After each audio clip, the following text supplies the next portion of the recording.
बिस्मिल्लाहिर्रहमानिर्रहीम अस्सलाम वालेकुम। मैं हूँ मेहरीन सब्तैन। देख रहे हैं आप मेरा यूट्यूब चैनल और फेसबुक पेज। नाज़रीन, ये स्टोरी जो मेरे साथ शेयर हुई है ये है बेसिकली बरतानिया से, और बरतानिया में हमारे बहुत से बहन भाई ओवरसीज़ पाकिस्तानी जो वहाँ पर रहते हैं, उनके लिए ये कहानी बड़ी ज़रूरी है सुननी, और ख़ास तौर पे वो लोग जो पाकिस्तान से बाहर जाने का इरादा रखते हैं। आपकी एक गलती, आपकी एक लग़्ज़िश जो है आपके सालों की मेहनत को ज़ाया कर देगी। किस तरह से आप आईएलआर भी ले लें, आप वहाँ की शहरियत हासिल कर लें, वहाँ का पासपोर्ट हासिल कर लें, आपकी बीवी भी बरतानवी हो, लेकिन आपकी ये एक गलती जो है आपको कहीं का नहीं छोड़ेगी। नए कवानीन इस वक़्त बरतानिया में जो हैं वो पहले से कहीं ज़्यादा सख्त भी हैं। इनकी पाबंदी बहुत सख्ती से कराई जा रही है। आप चाहे जो मर्ज़ी अपने आप को ज़ाहिर कर लें, लेकिन अगर आप इन कवानीन के ज़रा से भी खिलाफ गए, तो फिर आपको बरतानिया में रहने नहीं दिया जाएगा। ये कहानी बरतानिया में रहने वाले उमर अब्बास की है, और ये कहानी जो है एक ऐसी कहानी है जो आपको सोचने पर मजबूर कर देगी। बेसिकली बरतानिया में उमर अब्बास को गए हुए काफ़ी अरसा हो चुका था। यहाँ पर तकरीबन आप कह लीजिए कि वो 2016 से यहाँ पर नहीं थे, बल्कि 2016 से तो ये यहाँ पर काम कर रहे थे, लेकिन यहाँ पर तकरीबन उनको 20 साल हो चुके थे रहते हुए। 41 साल इनकी उम्र है, और माज़रत के साथ उमर इकबाल, हाँ जी, इनका नाम है। अच्छा, 2010 में ये यहाँ पर आते हैं स्टूडेंट वीज़ा पर, और इंजीनियर हैं वो, और यहाँ पर ग्रेजुएशन की उन्होंने, यूनिवर्सिटी से उन्होंने इंजीनियरिंग की डिग्री हासिल की, और उसके बाद उन्हें 2016 में आईएलआर मिल गया। उसके बाद उन्होंने यहाँ पर एक बरतानवी नयाद पाकिस्तानी खातून से शादी की, और उन्हें बरतानवी पासपोर्ट भी मिल गया। अब यहाँ पर उनके 2 बच्चे भी होते हैं, और यहाँ पर ये हँसी-खुशी ज़िंदगी अपनी गुज़ार रहे होते हैं।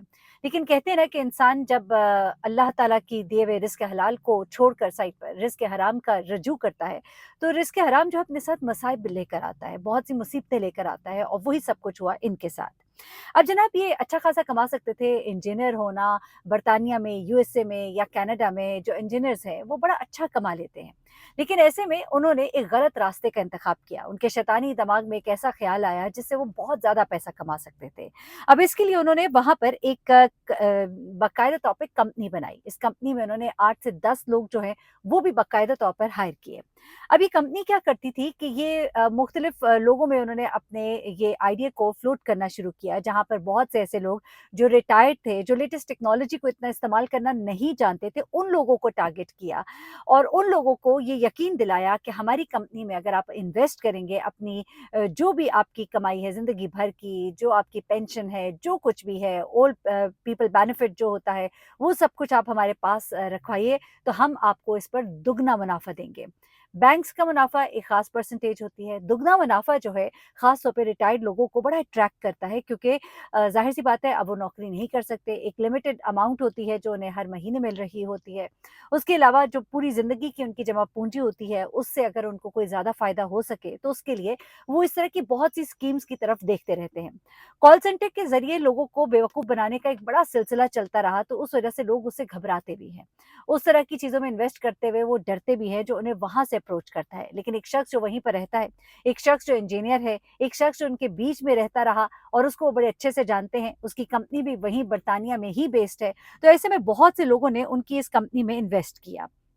अब जब बहुत से लोगों ने उनकी कंपनी में इन्वेस्ट किया, तो 2016 से ये सिलसिला शुरू हुआ, और 2017 में तकरीबन 12 अफ़राद की इन्होंने टीम एक बना ली थी, और तकरीबन 2 मिलियन पाउंड्स जो है, वो उनकी कंपनी में लोगों ने इन्वेस्ट कर दिए थे। एक बड़ी ख़तीर रकम थी। अब क्या होता है जनाब कि 2017 तक ये काम जारी और सारी रहा कि अचानक ही इनके ऊपर नज़र पड़ती है एनसीए की, नेशनल क्राइम एजेंसी की। अब यहाँ पे जनाब कोई 132 रिटायर्ड अफराद थे जिन्होंने इनकी कंपनी में पैसे इन्वेस्ट किए। अब लोग परेशान थे कि जी 2 साल हो गए, कोई प्रॉफ़िट नहीं मिला। उनको अभी लारे दिए जा रहे थे कि अभी आप ठहरिए, अभी मिलता है, अभी ये होता है, अभी वो होता है।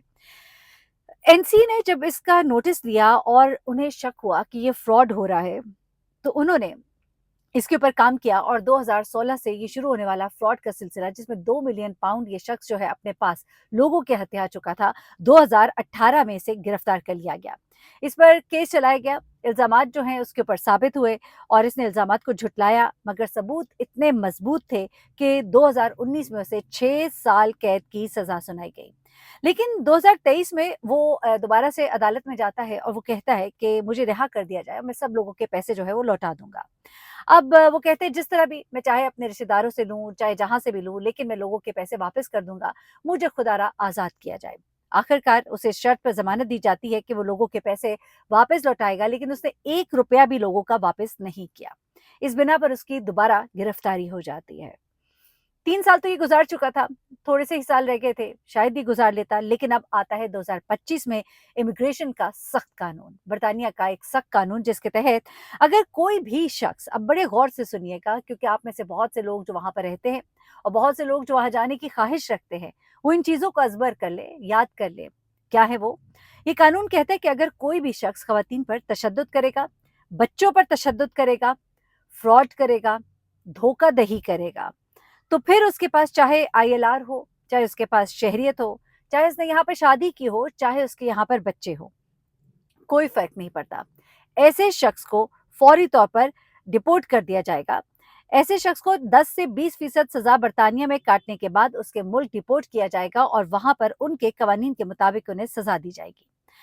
अदालत में जब ये फैसला सुनाया गया और इसको डिपोर्ट करने का कहा गया, तो यहाँ पर उसकी बीवी जो है, उसने रोना-धोना डाला अदालत में। उसने कहा कि हमारी फैमिली जो है वो टूट जाएगी।